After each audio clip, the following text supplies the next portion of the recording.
What's up? Welcome back. I'm John Stark from MacTheMovieGuy.com, your favorite blind film critic, and this is Steve. I'm John, but the movie is Steve.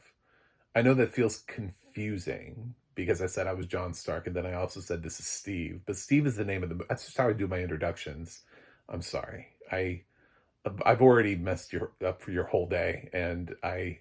It's okay if you want to go back to bed. Just go back to bed. Nobody will.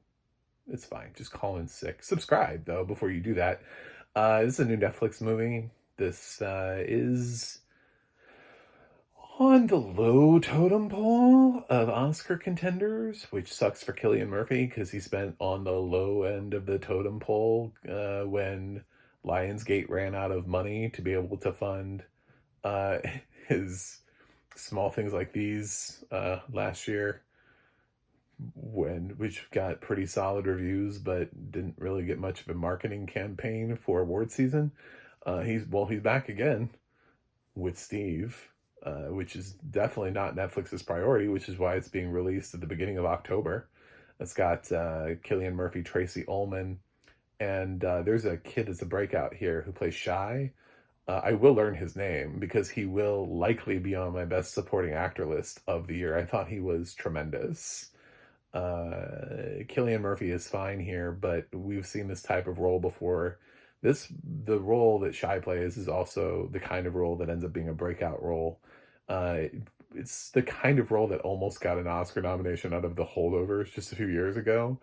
So it's that kind of role, but like magnified by 10. Like this kid is channeling Jack Nicholson in One Flew Over Cuckoo's Nest. I thought he was tremendous and had a ton of energy. And I rewatch a lot of films while doing awards consideration that I can in and around. I think I'm gonna end up rewatching Steve again. This is gonna be a film that I take a second watch to. I don't know that it's one of my favorite films of the year, but his performance very much in consideration for me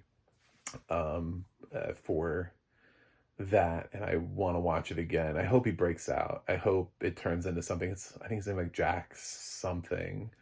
I couldn't even remember it long enough to get in the video. I have a problem with new names. Not great with names. If you're sighted and you're hearing like, what is a new? Never underestimate the power of facial recognition as somebody who could see and now cannot. I'm telling you, facial recognition is like your superhuman power, and you just don't know that you have it.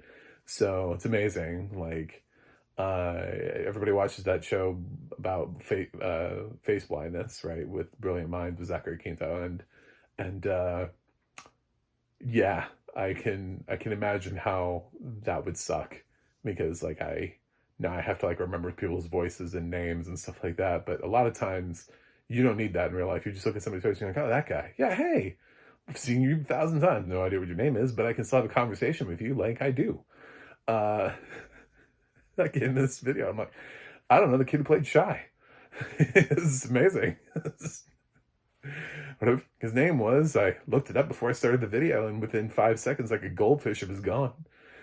So Steve is shot documentary style, and that quasi verite thing where it's not like, so we have this like new thing where we're doing shows like The Office and Parks and Rec, and it's kind of like that in the fact that they do have these like face to face things.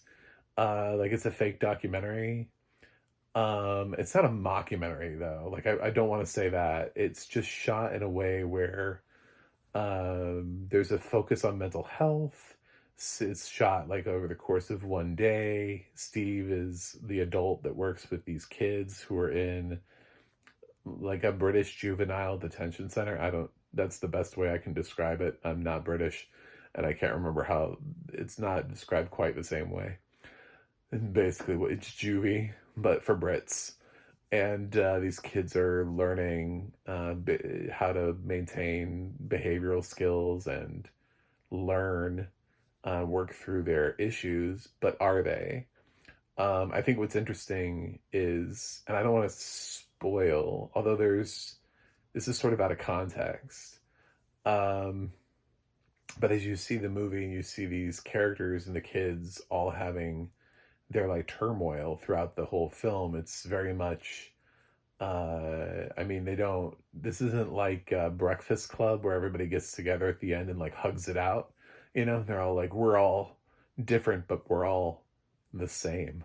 You know, it's not one of those movies, but it kind of has a little, it like has an interesting ending to it where Cillian Murphy's Steve is describing to the camera all of these boys that he's worked with, and he's far more complimentary of them, and the way that he makes them sound I thought was endearing. Like, is that really how he sees them, or is that how he's selling them? And I think that's something I want you to know, because if you watch Steve, think about that as you're watching it. Think about how you're presented and be ready for how Cillian describes them at the end, and feel like, do you feel like that that's an accurate, genuine, or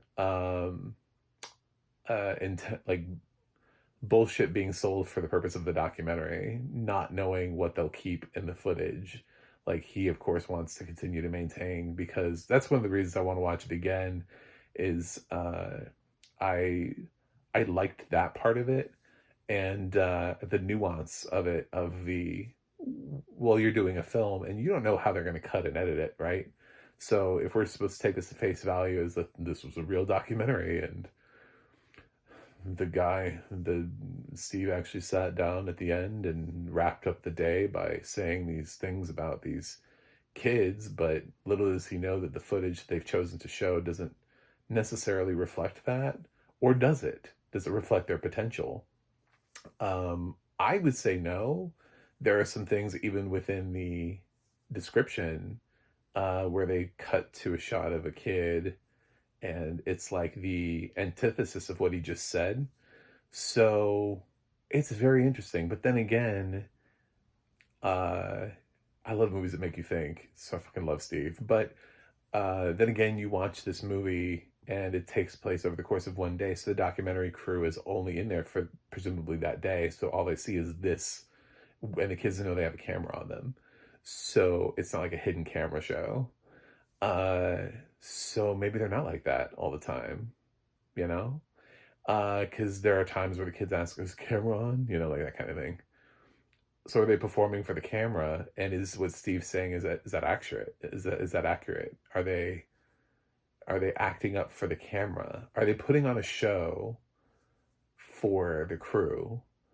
These are the kind of conversations I think Steve provokes. And I think when a film provokes thought and conversation, I automatically think it's a win in some manner. Even a bad film, like if you can provoke a conversation and thought process other than like uh like a conversation about a whole bunch of people going like, well, what was your worst part of the film? Oh my god, did you see the one scene with I was, you know, like, no, we shouldn't, not that kind of a conversation, but like literally like a thoughtful piece about like, well, what is this film trying to say? What is the director trying to say? What is this performance saying? What is this actor saying? What does this mean in our society today? Even if it doesn't work, if you're able to have a conversation about like the intentionality behind it, I think that's what's really interesting about Steve. So I liked it. I like Netflix. Cillian Murphy's not gonna get a nomination here because it just feels like we've seen this role before. But if there's a breakthrough award, I would love to see Shy get nominated. The kid that plays Shy, I'd love to see him get picked up for more breakthrough nominations. You know, new best new actor or whatever you want to call it. Uh, I think that's the sweet spot for him. And if Netflix was smart, that's the campaign they would run. I think it's very easy to highlight him. And it's a very unique campaign, and it doesn't get in the way of any of the other films that they're campaigning. I can't imagine there's a breakthrough role from everything that I've heard, because we've basically seen, or critics have seen, everything else, and I haven't heard a damn thing coming out of any of the films about like a bright new star that's being made in this film.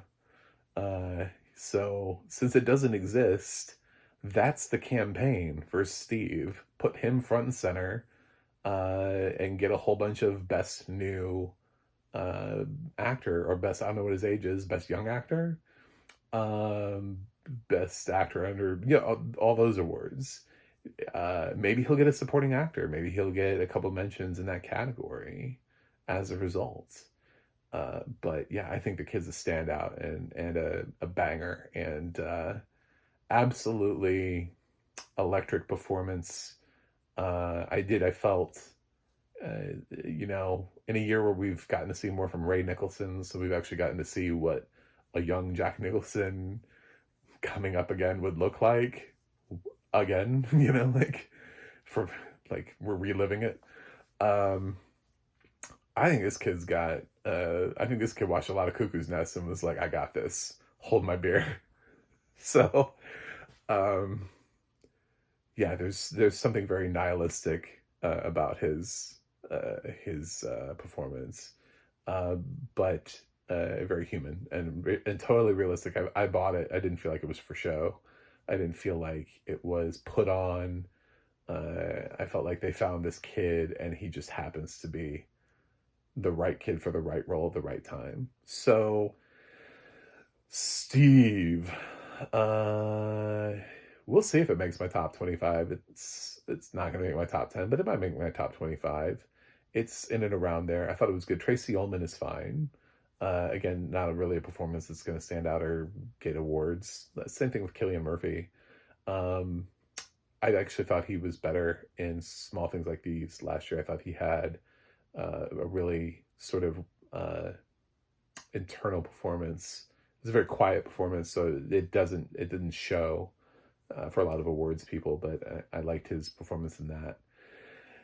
I'm gonna give Steve, which does have audio description on Netflix. I didn't talk about it, but it's UK audio description because the film is set in the UK, and since this film went to festivals and actually played theatrically to qualify for award season, it's a little bit different than the other awards. So, um, but it does have audio description, and with the way that the film is shot and the collection of characters, I thought it did a pretty good job maintaining the group of youngsters that you get into here. But yeah, I'm gonna give Steve an 8.1 out of 10. I liked it. I will likely, based on, I will either be massively disappointed by Netflix this year, and this will end up being my favorite film from Netflix, or something else is going to top it, because I'm actually really excited for everything else, including I'm still excited for Ballad of a Small Player, because Edward Berger, uh, All Quiet on the Western Front was my favorite film of 2022, and Conclave was in my top 5 last year. So I have no reason to doubt. I know other people don't, but it's maybe he's just my jam. I mean, maybe I just get Edward Berger as a director, and that's fine if other people don't. So I may end up trending higher on Ballad of a Small Player than other people. But yeah, I'm looking forward to House of Dynamite and Jay Kelly and Frankenstein and Train Dreams and Glass Onion. So, not Glass Onion, but Wake Up Dead Man. So if Steve ends up becoming Netflix went horribly wrong because I wasn't really excited for this, and it kind of took me off guard, and I liked it. So check it out. Anyway, thanks for watching. Thanks for subscribing, and I'll see you guys on the other side.